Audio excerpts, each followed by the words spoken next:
Bismillahirrahmanirrahim. Alhamdulillahirabbil alamin. Wa bihi nasta'in ala umuri dunya waddin. Asyhadu an la ilaha illallah wahdahu la syarikalah wa asyhadu anna sayyidana Muhammadan abduhu wa rasuluh. Allahumma salli wa sallim wa barik ala sayyidina wa habibina Muhammad wa ala alihi wa ashabihi ajma'in. Amma ba'du. Qala al-musannif rahimahullah wa nafa'ana bi'ulumih bayanu tabdilil a'malil muta'alliqati bin niyyah. I'lam annal a'mala wa in inqasamat aqsaman katsiratan min fi'lin wa qawlin wa harakatin wa sukunin wa jalbin wa daf'in wa fikrin wa dzikrin wa ghairi dzalik mimma la yatasawwaru ihsa'uhu wa istiqsa'uhu fahiya thalathatu aqsam ta'atun wa ma'asin wa mubahat. Al-qismul awwal al-ma'asi wa hiya la tataghayyaru an mawdi'iha bin niyyah fala yanbaghi ay yafhamal jahilu dhalik min umumi qawlihi alaihi salam innamal a'malu bin niyyat fayazunnu anna al-ma'siyata tanqalibu ta'atan bin niyyat kalladhi yaghtabu insanan mura'atan liqalbi ghairi aw yut'imu faqiran min mali ghairi aw yabni madrasatan aw masjidan aw ribatan bimalin haram wa qasduhul khair fahadha kulluhu jahlun wan niyyatu la tu'athiru bi ikhrajihi an kaunihi zulman wa udwanan wa ma'siyah bal qasduhul khaira bisyar'i ala khilafi muqtada syar'i syarrun akhar fa in arafahu fa huwa mu'anidun lisyar'i wa in jahilahu fa huwa asin bi jahlihi iz talabul ilmi faridatun ala kulli muslim ila akhirih. Makna daripada kalam al-Imamul Ghazali rahimahullah wa nafa'ana bi ulumih, penjelasan tentang rincian amal-amal yang berkaitan dengan niat. Ketahuilah bahwa amal-amal atau perbuatan-perbuatan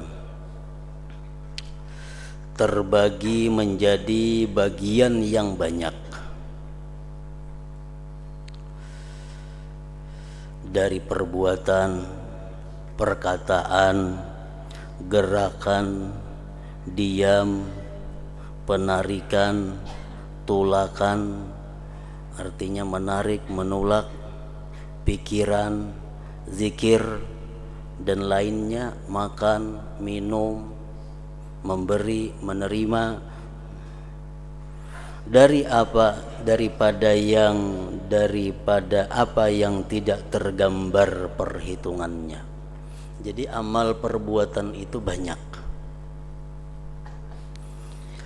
Maka itu ada 3 bagian. Jadi dari sekian banyaknya amal perbuatan yang kada terhitung banyaknya, dari sekian banyak amal perbuatan itu terbagi kepada 3, yaitu maksiat, taat, dan mubah. Apa yang kita lakukan setiap hari, apa yang kita perbuat setiap hari, kada terlepas di antara 3 itu. Kadangkala berbuat maksiat, kadangkala berbuat taat, kadangkala berbuat yang dibolehkan. Maksiat di dalamnya terkandung 2, haram dan makruh. Taat di dalamnya terkandung 2, wajib dan sunat, dan mubah. Jadi rinciannya adalah 5. Nah, dari sekian banyak amal perbuatan kita, kalau dirinciakan, kembalinya kepada 3 hukum tadi: maksiat, taat, dan mubah. Bagian pertama, perbuatan maksiat. Dan maksiat itu tidak dapat berubah dari tempatnya sebagai maksiat tidak dapat berubah dengan niat yang baik. Perbuatan maksiat, perbuatan yang diharamkan Allah itu tidak bisa berubah walaupun disertai dengan niat yang baik. Tetap keadaannya itu adalah dosa, tetap keadaannya itu adalah maksiat.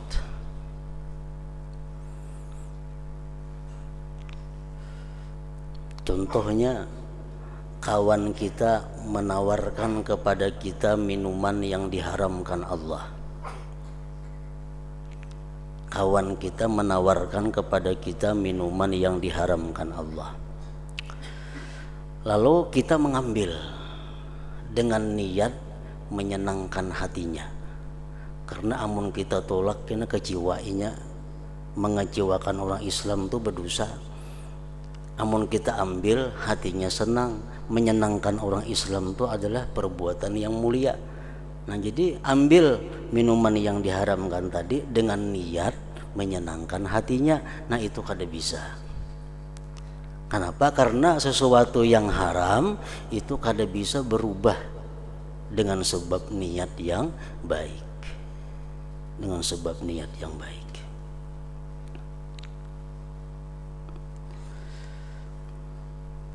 Dan maksiat itu tidak dapat berubah dari tempatnya sebagai suatu maksiat dengan niat yang baik.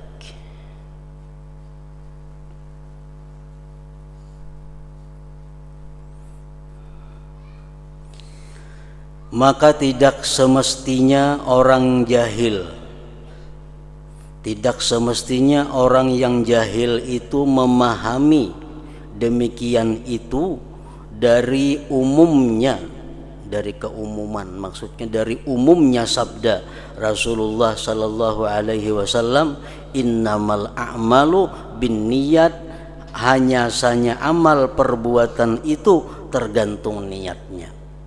Ujarnya kan, ujar Nabi, amal perbuatan tergantung niat. Bila niat baik berarti baik, niat kada berarti kada. Nah, itu salah memaham, salah memaham hadis Nabi itu.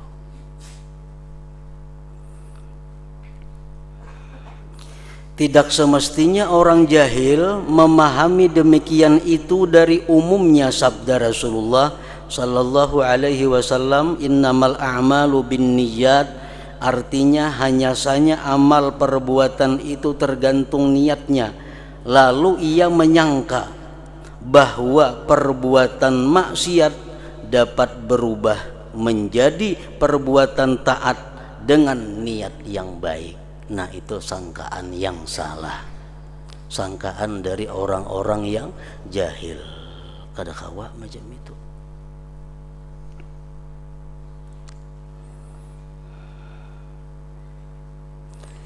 Seperti orang yang menggibah seseorang karena menjaga hati orang lain. Misal kita bakawan berdua, kawan kita ini menyambati orang, menggibahi orang. Lalu kita nih berpikir, amun ku tagur tersinggung kena inya. Nah, jadi kada usah ditagur. Karena kalau aku menagur kena mengecewakan inya.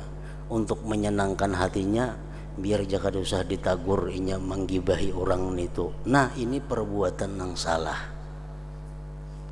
Al-mustami ahadul muktabin. Orang yang mendengari gibah itu hukumnya adalah salah satu di antara orang yang menggibah. Orang menggibah seseorang, kita mendengari, sama aja hukumnya.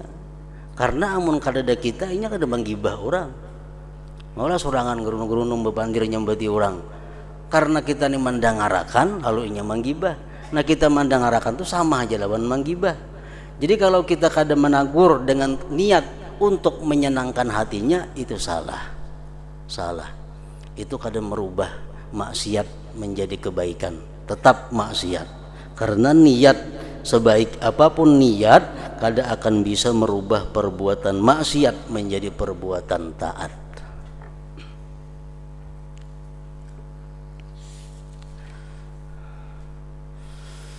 atau memberi makan orang fakir dari harta orang lain. Inya menipu, inya mencuri, inya merampok, tapi niatnya untuk memberi makani fakir miskin. Kawalah dibenarkan merampok itu, mencuri itu dengan niat untuk memberi makan fakir miskin, kada bisa, kada kawa. Karena merampok, mencuri itu perbuatan maksiat. Perbuatan maksiat tidak akan bisa berubah menjadi taat dengan niat apapun. Dengan niat baik apapun, perbuatan maksiat tetap maksiat. Memberi makan orang fakir dari harta orang lain. Hayam orang disembelih, tujuan beri makani orang kena. Tetap aja mencuri ngarannya, tetap aja mencuntan. Kada kawa dirubah dengan niat. Atau membangun madrasah atau masjid atau pondok pesantren madrasah tadi dengan harta haram, dan maksudnya adalah kebaikan. Inya mencuri, merampok, mengambil duit orang, menggunakannya ke masjid dengan tujuan kebaikan, kada bisa, kada kawa itu. Perbuatan maksiat kada kawa berubah dari tempatnya sebagai maksiat dengan niat yang baik.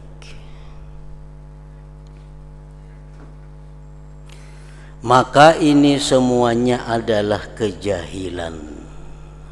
Kejahilan. Karena dia jahil, karena inya kada tahu, dikiranya macam itu baik. Berbuat nang haram, niatnya baik, ujarnya baik. Nah itu karena kejahilan inya. Maka ini semuanya adalah kejahilan. Dan niat itu tidak berpengaruh, tidak berguna. Niat itu tidak berguna pada mengeluarkan perbuatan tersebut dari keadaannya kezaliman, permusuhan, dan maksiat. Tetap inya maksiat. Bahkan maksudnya akan kebaikan terhadap kejahatan dengan menyalahi tuntutan agama adalah kejahatan yang lain, menambahi dosa. Menambahi dosa. Inya mencuri dengan niat memberi makani orang. Satu, dosa mencuri. Nang kedua, memberi makani orang lawan makanan nang kada halal. Nah bertambah dosanya. Jakanya inya mencuri, sagan memakan seorang, seorangan aja menanggungnya.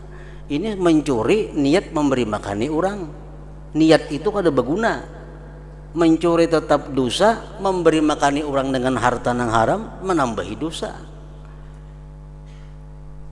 Bahkan maksudnya akan kebaikan, niatnya akan kebaikan terhadap kejahatan dengan menyalahi tuntutan agama adalah kejahatan yang lain. Bertambah jahat artinya bertambah dosanya.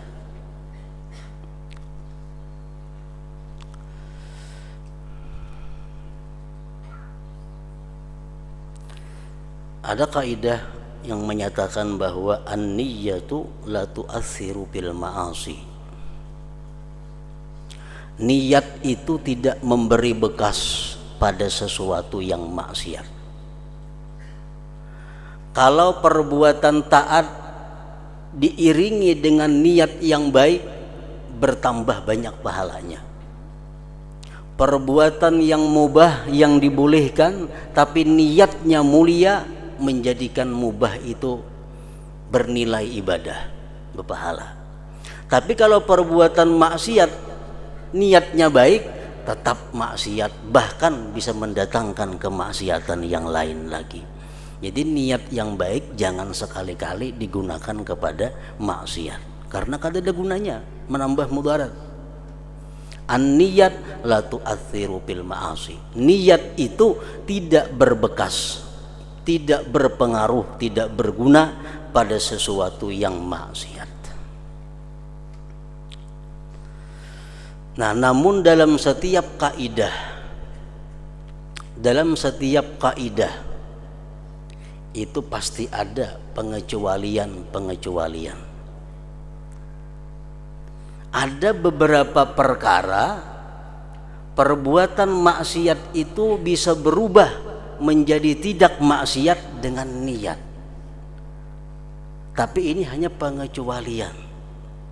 Secara umum niat tidak bisa merubah maksiat menjadi taat. Itu secara umum.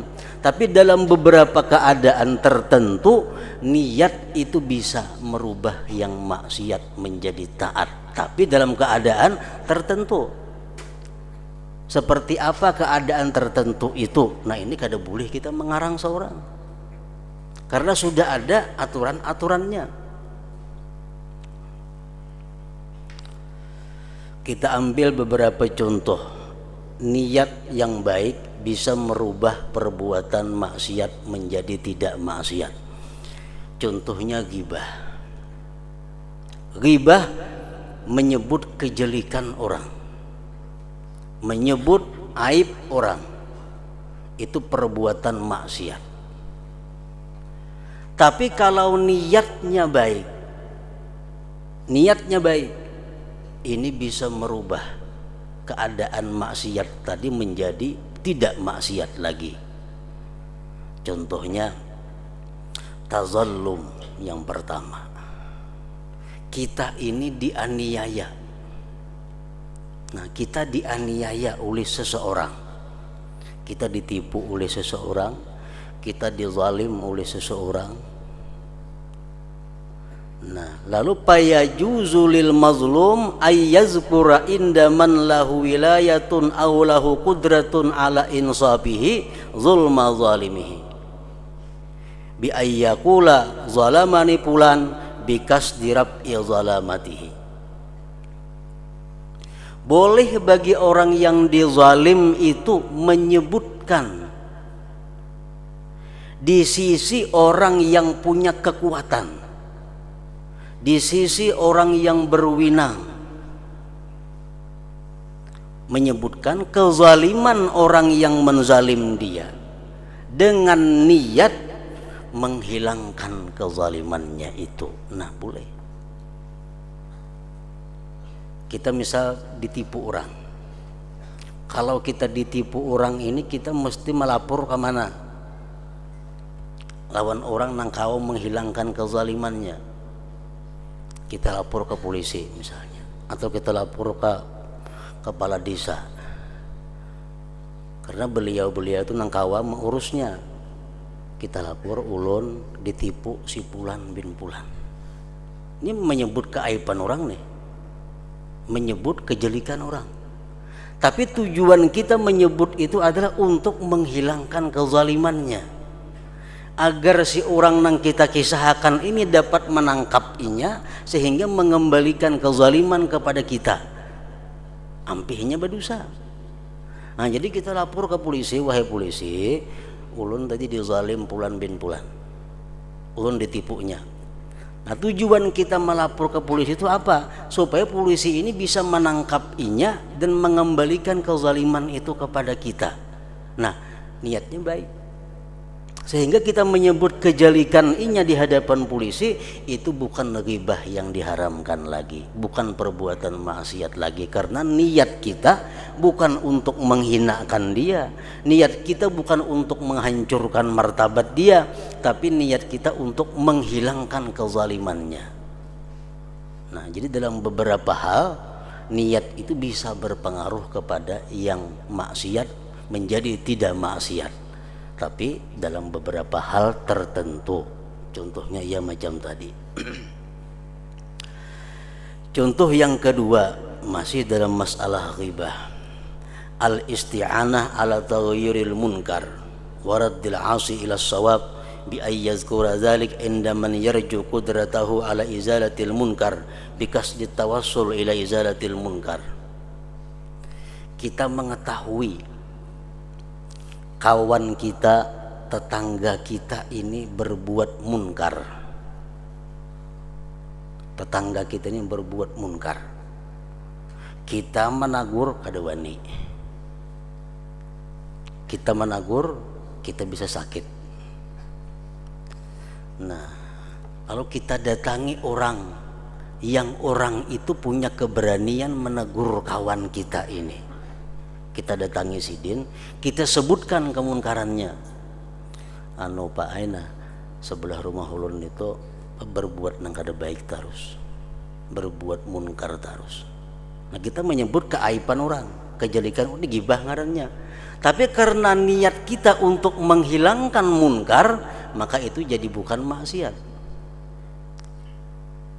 Kalau niat kita untuk supaya inya hina, supaya inya jatuh martabatnya, untuk menjelikkan kawan kita, nah itu gibah ngarannya, itu haram. Tapi karena niat kita bukan itu, niat kita untuk menghilangkan kemungkaran, bukan gibah ngarannya. Nah, jadi di sini niat berpengaruh dalam merubah satu maksiat menjadi tidak maksiat. Yang ketiga contohnya minta fatwa. Minta fatwa.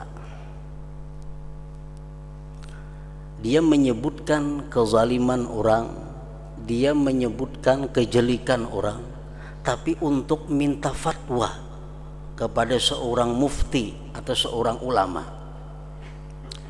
Seorang perempuan datang kepada Rasulullah sallallahu alaihi wasallam. Wahai Rasulullah, ujar perempuan tadi, kayak apa caranya nah? Laki ulun itu pamalar bener orangnya. Laki ulun tuh pamalar, meninggali ungkus nafkah tuh kada cukup di rumah. Maka sidin banyak aja bisi duit. Kan ini menyebutkan keaiban laki lagi lawan orang nih. Apakah boleh hai Rasulullah ulun mengambil duitnya kada bepadahan karena kada cukup mengungkusi kami seperanakan ini? Nah, itu minta fatwa, menyebutkan keaiban suami. Nah, itu dibolehkan karena tujuannya bukan untuk menjelikkan suami kada, tapi untuk minta kejelasan hukum, apakah inya boleh mengambil harta suami untuk mencukupi nafkahnya atau kada. Niatnya bukan untuk merendahkan suami, untuk menghinakan suami kada. Niatnya untuk minta kejelasan hukum dirinya, apakah boleh atau kada mengambil harta suaminya tanpa sepengetahuan suami untuk mencukupi nafkah. Nah, ini boleh juga. Jadi niat seperti itu bisa merubah yang bukan, yang maksiat menjadi bukan maksiat. Yang keempat, contohnya kita menyebutkan kejelikan orang lain untuk menyelamatkan orang lain. Kita menyebutkan kejelikan orang lain tujuannya untuk menyelamatkan orang lain. Nah, tujuannya ini baik, lalu merubahnya dari maksiat menjadi bukan maksiat. Kalau kita madahkan si anu tuh maling, si anu tuh pemabuk, itu bisa gibah ngarannya. Tapi kita menyebutkan itu dalam rangka menakutkan kepada orang lain. Orang minta pendapat kepada kita, ujar orang lawan kita, kayak apa mun aku badagang bakung si lawan si Pulan itu baiklah menurut pian. Sedangkan kita tahu si Pulan tuh orangnya penipu. Nah, kita di sini menyambat orang nih. Berhubung orang ini minta pendapat kepada kita, kita mesti melayani. Ikam pada usaha bakung si lawan inyan itu. Kenapa garang ianya kada usah? Karena saya pengetahuanku inyan itu orangnya suka menipu. Suka menipu. Nah, jadi kita menyambat suka menipu tuh gibah. Tapi karena tujuan kita untuk menyelamatkan ini orang yang minta pendapat, kada gibah lagi ngarannya. Bukan maksiat lagi ngarannya. Nah, jadi memang secara umum niat tidak bisa merubah perbuatan maksiat menjadi bukan maksiat. Tapi dalam beberapa hal ada pengecualian. Ada beberapa hal niat itu berpengaruh di dalam merubah satu maksiat menjadi bukan maksiat. Nah, tapi kita jangan hendak mengarang-arang seorang itu ada aturannya sudah. Jangan hendak mengias-ngias. Kalau kaliwatan kiasnya. Nah, jadi urusan macam 4 perkara tadi itu dibolehkan. Arti dibolehkan artinya niat itu berpengaruh dalam merubah satu maksiat menjadi tidak maksiat lagi. Ambil contoh lagi berdusta. Berdusta itu maksiat. Berdusta maksiat. Tapi dengan sebab niat yang baik, ada beberapa hal yang berdusta itu menjadi tidak maksiat. Dalam beberapa hal, kada semuaan. Dalam beberapa keadaan tertentu, berdusta itu bisa jadi kada maksiat dengan sebab niat yang baik. Rasulullah mengatakan ada 3 hal yang mana berdusta itu tidak maksiat. Pertama, dalam urusan peperangan. Dalam urusan peperangan, misalnya kita hendak menyerang musuh di suatu tempat,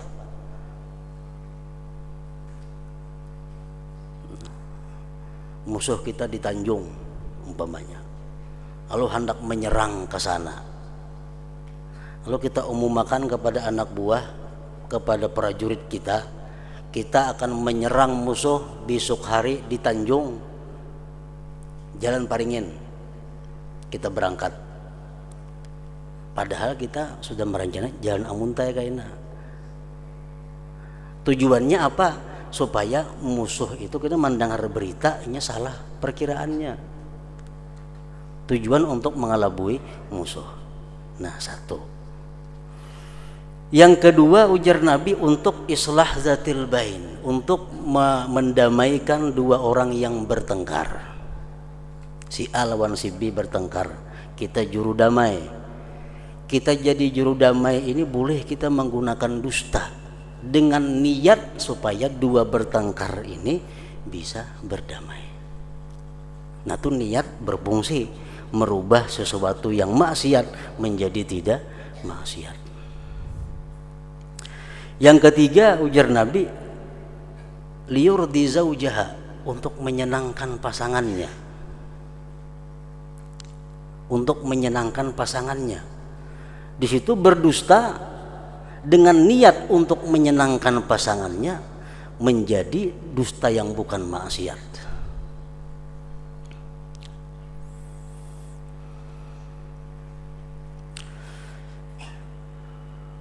Umpamanya jar laki lawan nang bini, ikam umpamanya sayanglah lawan aku ini.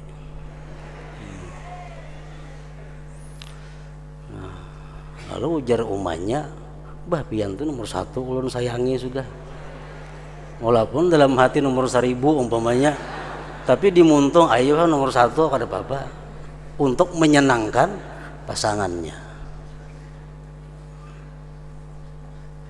Nah, niat seperti itu merubah status dusta dari maksiat menjadi bukan maksiat. Nah, cuma yang perlu kita ingat bahwa pengecualian itu sangat terbatas dalam hal-hal tertentu, dalam hal-hal yang sudah digariskan. Secara umum tetap kita berpegang kepada kaidah an-niyat la tu'atsiru bil ma'asi. Niat itu walaupun baik tidak berpengaruh dalam merubah maksiat menjadikan bukan maksiat, tetap maksiat juga. Nah, kalau ia telah mengetahui demikian, maka itu orang yang menentang kepada agama, dan kalau ia tidak mengetahuinya, maka ia adalah orang yang berbuat maksiat dengan kejahilannya. Inya tuh sudah tahu bahwa niat nang baik itu kada akan bisa merubah maksiat, tetap digawinya, berarti menentang agama. Sudah tahu niat itu kada bisa merubah maksiat menjadi taat. Sudah tahu tetap digawinya, itu menentang agama. Kalau inya kada tahu bang, berarti inya maksiat dengan kejahilannya, maksiat dengan kebodohannya. Dikiranya mencuntan tuh boleh aja sagan memberi makani orang, gawinya inya kada tahu, tetap ini orang maksiat, tapi maksiat dengan kejahilannya, dengan kebodohannya. Karena menuntut ilmu adalah wajib atas setiap orang muslim. Segala kebaikan sesungguhnya diketahui bahwa itu adalah kebaikan dengan agama. Sembahyang dikatakan kebaikan, di mana tahunya? Karena agama mengatakan itu kebaikan. Bersedekah itu kebaikan, di mana kita tahu bersedekah itu kebaikan? Karena agama mengatakan sedekah itu kebaikan. Lalu bagaimana kejahatan itu menjadi kebaikan? Artinya kada mungkin nang jahat itu menjadi kebaikan hanya dengan niat yang baik. Alangkah jauh demikian itu.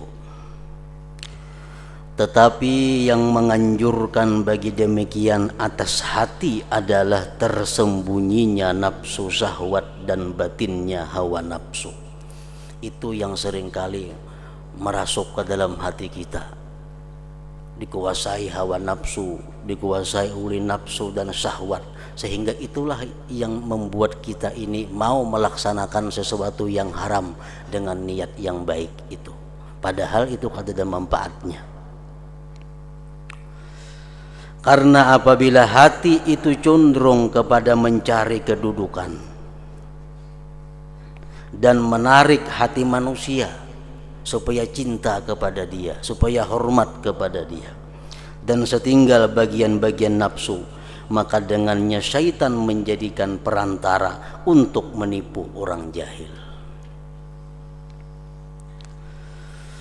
Karena itulah Sahal rahimahullah berkata, tidaklah Allah Ta'ala didurhakai dengan perbuatan maksiat yang lebih besar daripada jahil kebodohan. Maksiat yang paling besar itu adalah meninggalkan menuntut ilmu. Itu maksiat paling besar. Meninggalkan menuntut ilmu, meninggalkan mempelajari hukum-hukum Allah, itu maksiat yang paling besar. Karena dengan sebab meninggalkan belajar hukum-hukum Allah akan timbul macam-macam maksiat yang lainnya karena kebodohannya. Ditanyakan orang kepada Imam Sahal tadi, apakah kamu mengetahui sesuatu yang lebih berat dari jahil?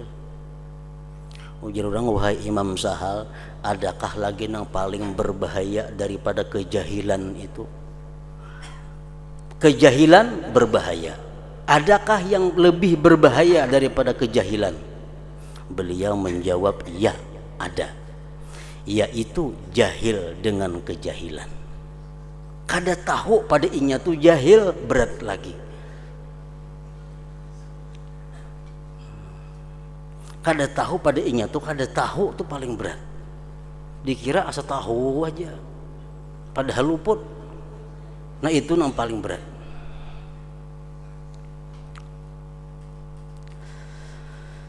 Imam Khalil bin Ahmad berkata, dibuat oleh Imam Ghazali dalam beberapa kitab beliau yang terkenal, ujar Sidin, seseorang itu ada 4 macam. Rajulun yadri wa yadri annahu yadri fadzalika alimun fattabi'uh. Ada orang yang punya ilmu dan dia mengetahui, dia sadar bahwa dia punya ilmu. Ini alim orangnya, dan inya tahu pada dirinya alim. Nah, kalau kita berhadapan dengan orang seperti itu, bakawan dengan orang seperti itu, fattabi'uh, ikuti dia, umpati. Orangnya alim dan inya tahu pada dirinya alim, tahu pada dirinya punya ilmu, umpati, kada salah. Yang kedua, warajulun yadri wala yadri annahu yadri. Fadzalika naimun fa'aikizuh. Yang kedua, ada orang yang punya ilmu. Orang ini punya ilmu, tapi inya kada sadar bahwa dia punya ilmu. Orang seperti ini bangunkan, sadarkan inya. Sekolah agama di mana-mana tamat, di pondok ini tamat, di madrasah ini tamat, alim orangnya. Kemudian inya berusaha jadi pengusaha besar. Nah, ini orang punya ilmu, cuma inya kada sadar bahwa inya itu punya ilmu karena terlanjur berusaha. Nah, bangunkan inya agar inya kembali kepada ilmu, karena inya kada sadar bahwa dia itu alim. Yang ketiga, warajulun la yadri wa yadri annahu la yadri fadzalika mustarsyidun fa'allimuh. Yang ketiga, orang yang tidak punya ilmu. Inya kada punya ilmu dan dia pun sadar, tahu bahwa dia tidak punya ilmu. Inya tahu inya ini bungo, kada punya ilmu. Nah, itu orang perlu diberi pelajaran. Fa'allimuh, lajari ilmu. Lajari ilmu. Karena inya kada berilmu dan inya sadar pada inya kada punya ilmu. Yang keempat, warajulun la yadri wa la yadri annahu la yadri fadzalika jahil fahdharuh wa mukutuh. Yang keempat ini orang yang tidak punya ilmu dan dia tidak sadar bahwa dia tidak punya ilmu. Inya kada sadar pada inya tuh kada beilmu. Orang kada beilmu dan inya kada sadar bahwa inya kada beilmu. Nah, ini orang jauhi, yang dikawani. Fahdharuh, takuti dia. Kenapa? Ini orang bungul pada pintar. Orang nang kada beilmu tapi kada tahu pada inya tuh kada beilmu. Bila bakawan macam itu, fahdharuh, takutlah kamu kepada dia.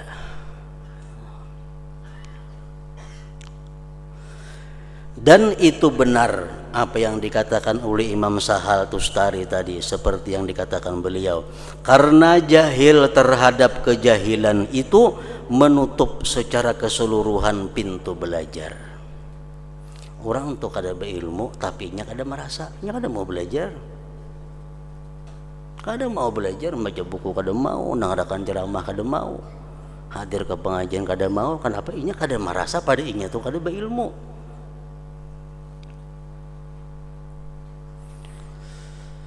Barang siapa menyangka secara keseluruhan dengan dirinya bahwasanya ia alim, maka bagaimana ia belajar? Kada mungkin. Ia menyangkanya tahu semuaan sudah, padahal pengetahuannya salah. Lalunya kada mau lagi belajar. Nah, jadi jahil itu merupakan maksiat yang paling besar. Meninggalkan belajar hukum-hukum Allah, meninggalkan mengetahui tentang hukum-hukum Allah, itu maksiat yang paling besar.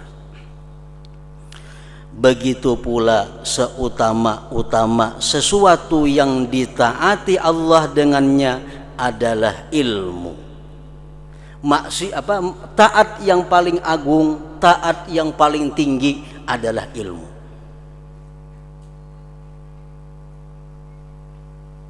Taat mana aja kada melawan ilmu. Ilmu kepalanya taat. Makanya orang yang menuntut ilmu diberi Allah kelebihan-kelebihan daripada orang yang beribadah. Kenapa? Karena ibadah itu anaknya ilmu. Tanpa ilmu kada kau beribadah. Kada ada ilmu kada kau beribadah. Jadi ilmu ini kepalanya. Makanya ujar Nabi SAW, beliau bersabda, la anta kedua fatata'allama baban minal ilmi khairun min an tusalliya mi'ata rak'ah.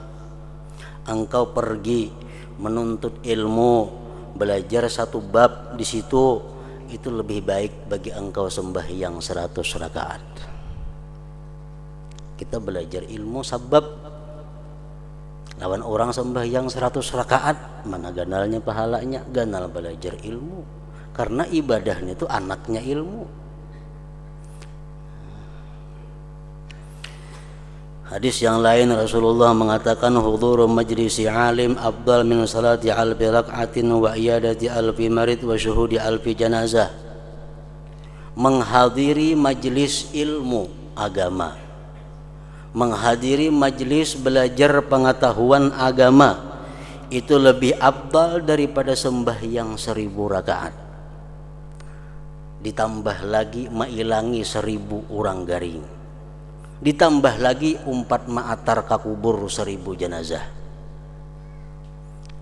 Ma'atar jenazah, mailangi orang garing, sembahyang, kita tahu semuaan itu baik karena ilmu. Karena ilmu. Makanya kada ilmu kada tahu pada itu baik. Nah, jadi menuntut ilmunya itu jelas lebih afdal daripada ibadah tadi. Nah, begitu pula seutama-utama sesuatu yang ditaati Allah dengannya adalah ilmu. Dan kepala ilmu adalah ilmu tentang ilmu. Ilmu tentang ilmu. Artinya ilmu tentang ilmu itu adalah mengetahui dahulu ilmu mana yang patut, yang mesti kita pelajari. Ilmu banyak, macam-macam ilmu. Sekaligus dipelajari, kada mungkin kawa kepala kita menampungnya. Nah, kalau diadakan urutan-urutan, nang mana dahulu dipelajari, nang mana nang nomor 2, nang mana nomor 3, nang mengetahui itu kepalanya ilmu. Dan kepala ilmu adalah ilmu tentang ilmu. Sebagaimana kepala kebodohan jahil adalah kebodohan terhadap kebodohan.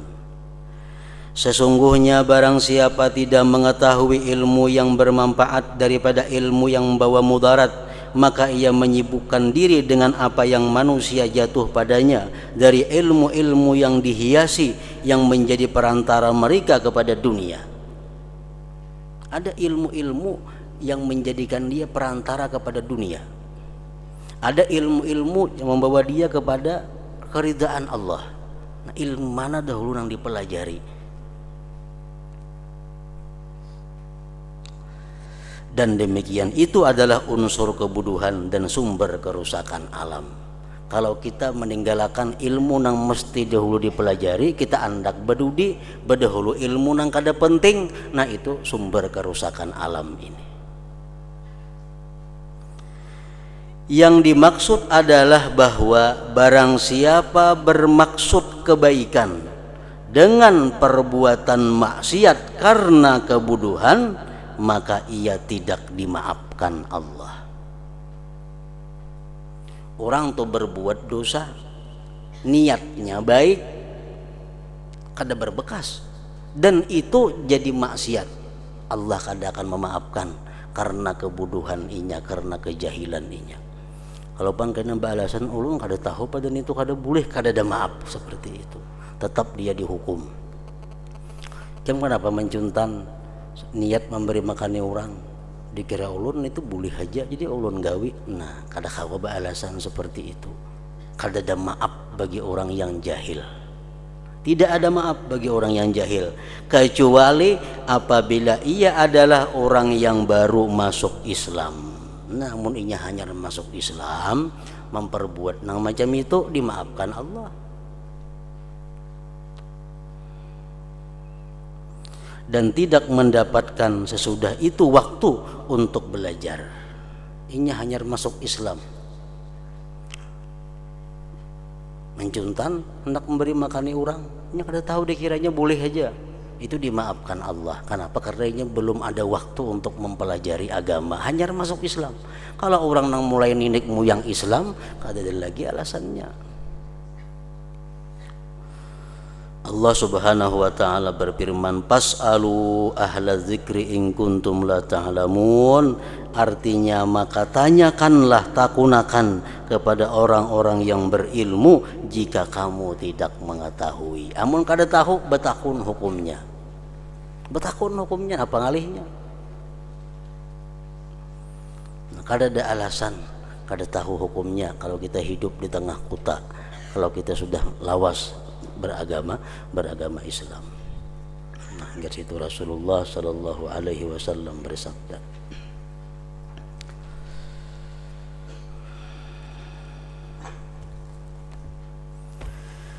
afdalul dzikri fa'alam annahu la ilaha illallah Muhammadur Rasulullah, la ilaha illallah Muhammadur Rasulullah, la ilaha illallah Muhammadur Rasulullah, la ilaha illallah, la ilaha illallah, la ilaha illallah, la ilaha illallah, la ilaha illallah.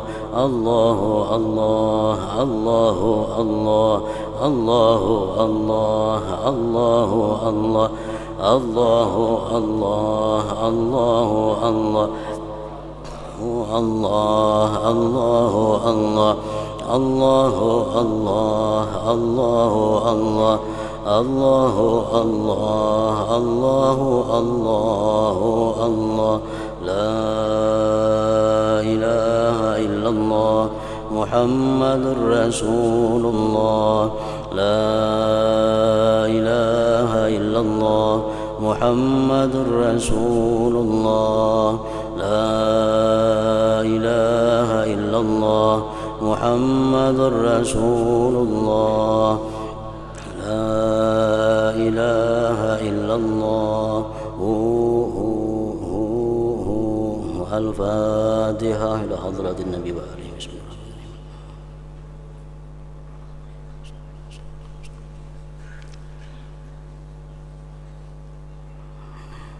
فيا أيها الراجون منه شفاعة صلوا عليه وسلموا تسليما.